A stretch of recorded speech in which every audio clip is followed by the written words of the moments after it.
bonjour à toi. Nous sommes le mois de mars, ça y est, lundi de mars. Ça y est, les gazons poussent, on va pouvoir ressortir les tondeuses, nettoyer les jardins. Ça fait du bien. Donc, programme d'aujourd'hui, terminer le mur. Le reste, le linteau à couler et un ram à poser pour que ce soit propre. Ensuite, demain, j'aurai un entretien de jardin. Donc, tonte, nettoyage sous les haies, des feuilles sous les haies. Voilà, que ce soit propre, comme ça. Ensuite, il y aura une haie à tailler, un autre gazon à faire. Ça, c'est pour la semaine. Vendredi, je travaille pas parce que vendredi, c'est mon anniversaire. Donc, repos. Voilà. Donc, voilà, donc semaine, espace vert, tranquille. Voilà. Allez, c'est parti, on attaque.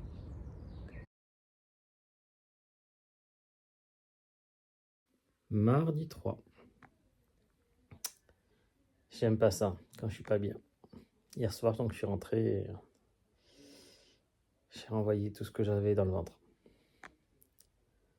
Donc je suis en mode écho. Je déteste ça quand je suis pas en pleine possession de mes forces.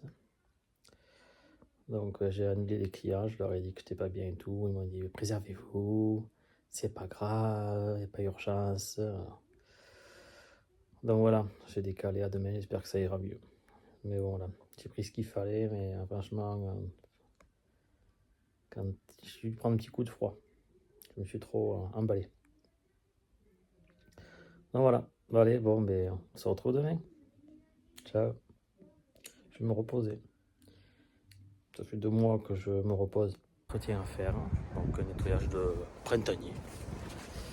Donc on a la tonte, nettoyage des feuilles sous les haies, taille des rosiers un peu tardif mais c'est pas grave. Et ensuite à la fin une grosse tonte pour que ce soit tout propre et un désherbage le long des clôtures de mauvaises herbes. Je descends la tondeuse, je prépare les balais à feuilles, je vais nettoyer tout ça.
ici, c'est nettoyé.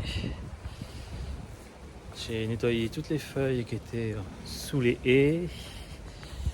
Là-bas, aspiré, rotophile, tondu. Donc voilà, on est pas mal.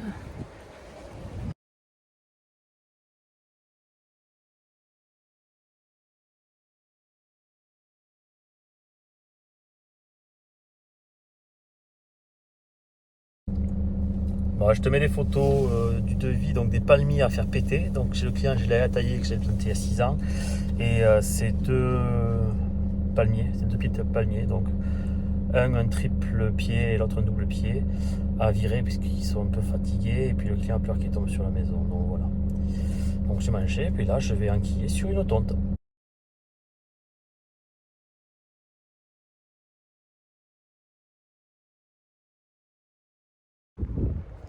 Et il faut tondre tout ça.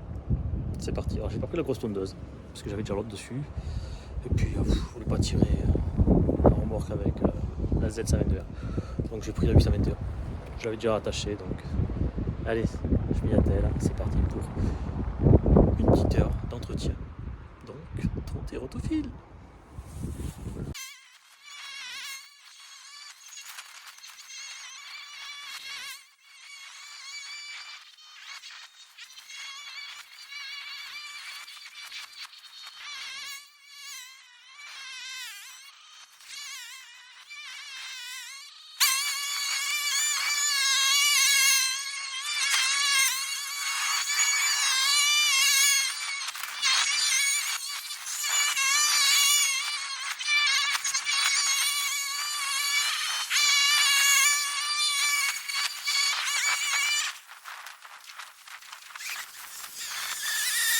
C'est terminé, c'est tendu.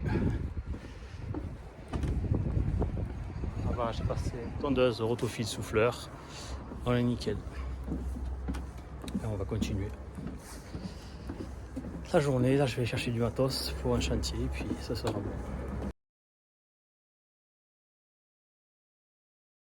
Je viens d'avoir un appel du client où j'ai fait le mur et enlevé les souches. Il a le jardinier qui est venu le voir, puisque je pensais que c'était la mairie. Bon bref, c'est un espace donc privé, qui est venu le voir parce qu'apparemment il aurait cramé sa tondeuse en tondant. Je sais pas qu'est-ce qu'il a chopé, comment il a fait. Donc je vais aller voir ça, parce que donc, je dis au client que je vais aller venir. Mais je vois pas pourquoi comment tu crames une tondeuse. Bref, je dirais on va voir ça. Même si tu prends un fil de fer, moi ma tondeuse prend un fil de fer, elle le pète, elle fait le flingue, je dirais, ça ne fait rien du tout. Donc si c'est un gars qui veut se faire une tondeuse neuve, je sens que ça va pas le faire. Donc voilà. Sachant que le chantier était tout propre, donc je comprends pas. Le client, bon, il m'a dit que c'était quelqu'un qui... il y a un mot chez moi, un kikineur, voilà, c'est ça. Hein, déjà, il lui a dit qu'il fallait qu'il crépisse le mur quand j'ai commencé le mur. Et ça, il le sait, puis c'est pas moi qui m'en occupe, c'est un inducteur qui passera. Mais donc, je pense que ça va pas, sachant que le client, sa baraque, elle est là depuis le début. Ça fait 30 ans qu'il a sa baraque, et les maisons qui ont été faites, ça doit faire 8 ans. Donc, il est tombé sur des casse-pieds, hein, donc on trouve de plus en plus. Et puis, il a beaucoup vécu à l'étranger, il me dit, tu sais comment sont les Français. Et je dis oui. C'est vraiment de plus en plus compliqué de travailler sur des limites séparatives. Malheureusement, apparemment, il lui cassait déjà les pieds pour tailler la haie à l'époque. Au début, alors que moi déjà je lui taille la main, ça fait 3 ans que je travaille pour lui. Et là je la taille chaque fois. Donc ça me fait. Courage à vous, chers collègues, confrères, particuliers avec vos voisins. Hein. Je sais, c'est compliqué. J'ai eu plusieurs mois différents avec les voisins de mes parents, pour une histoire de haie. Ensuite, moi, quand là où j'habite, j'ai la même chose avec mes voisins. Alors, c'était pas la haie, c'était parce que je faisais construire une maison. Donc voilà. C'est comme ça, c'est comme ça. Bon, ben eux, ils ont déménagé. Et après, mes autres voisins m'attendent super bien. Donc voilà. Il en faut un qui met le why. C'est pareil pour sur une copro là, ils sont 10, ils se supportent pas, enfin, des problèmes. Pour tailler une haie, mais là avec le nacelle. Et bien c'est pareil. ils ont des petits problèmes entre eux sur l'entretien. Alors qu'ils sont petits. Alors, quand j'ai vu mon projet avec ma grosse GoPro là, voilà. Je comprends trop de gens, trop de. Moi je veux ci, moi je veux ça, moi. Mais bon, bref. C'est comme ça. Bon, allez, je vais rentrer. Je vais rentrer parce qu'il pleut. Et c'est la fin de la journée pour moi. Donc, du coup. Allez, à demain pour de nouvelles aventures.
Voilà, c'est taillé. Maintenant, opération nettoyage. Là-bas, il y avait il y a quelques années rabattu la haie, donc il y a un gros trou au milieu. Puis par contre, l'autre côté, c'est taillé par le voisin, donc nickel. Là, c'est pareil, donc en fait, j'ai fait que la moitié de la haie, c'était propre. Donc voilà. Et puis je vois que le client, à une époque, a dû tailler en travers, puisque là-haut, c'est beaucoup plus vert. Allez, je vais chercher tout ce qu'il faut pour nettoyer.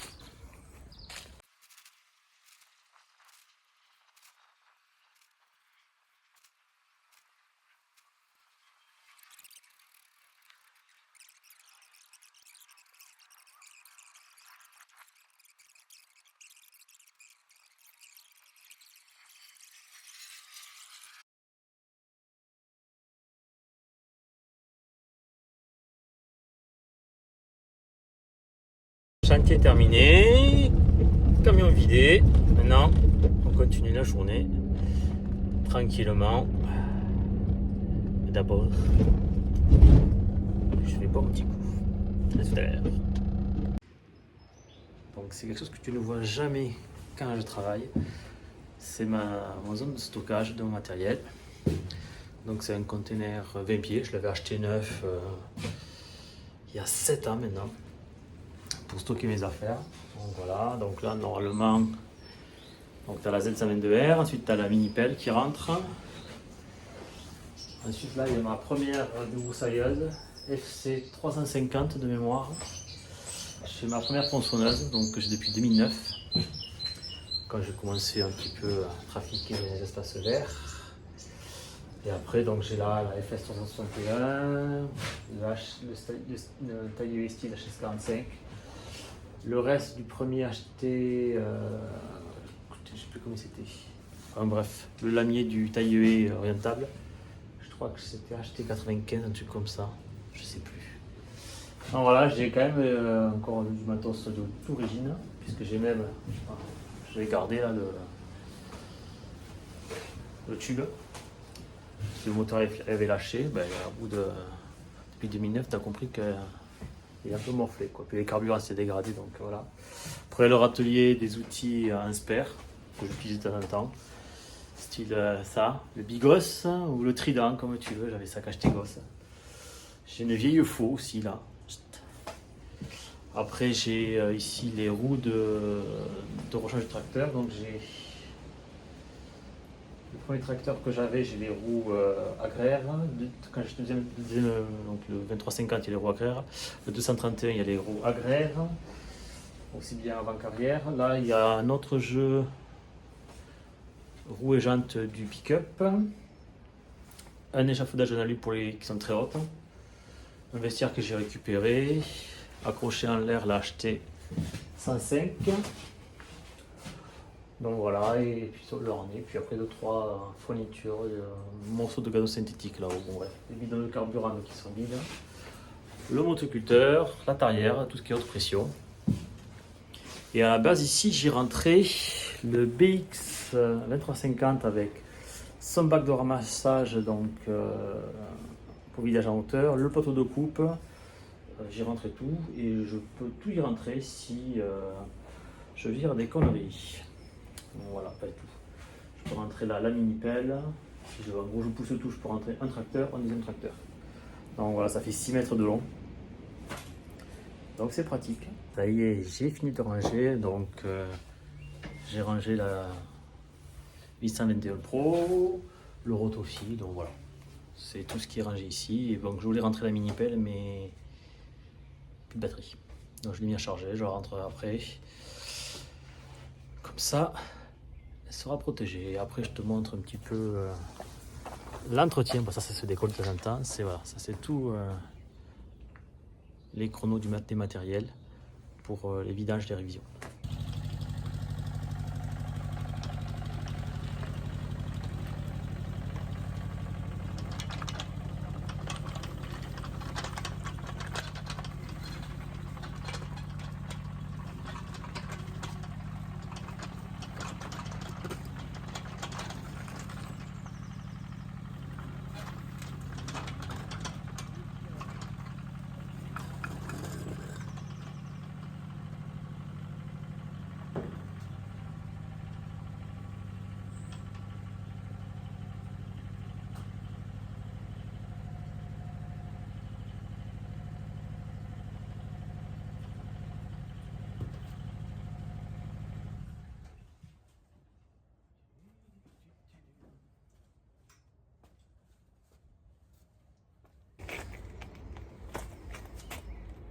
Il n'y a plus qu'à sangler le bras sur l'arceau, parce que vu qu'il n'y a, plus de pression, ça peut baisser. Donc c'est une sécurité. Comme des fois il y a sur les engins, il y avait des crochets, ben là il n'y a pas de crochet, donc du coup je rajoute une sangle et puis ça tient tout seul. Et puis je referme. Voilà. C'était à la fin de la semaine et puis demain c'est mon anniversaire, donc c'est une journée off. Oui, je sais. Il faut profiter de cette journée-là pour être tranquille. Voilà, faire ce qu'on aime. Allez, j'espère que la vidéo vous aura plu. 4 jours de boulot, mais bon, c'est le début de la reprise des entretiens. À la prochaine.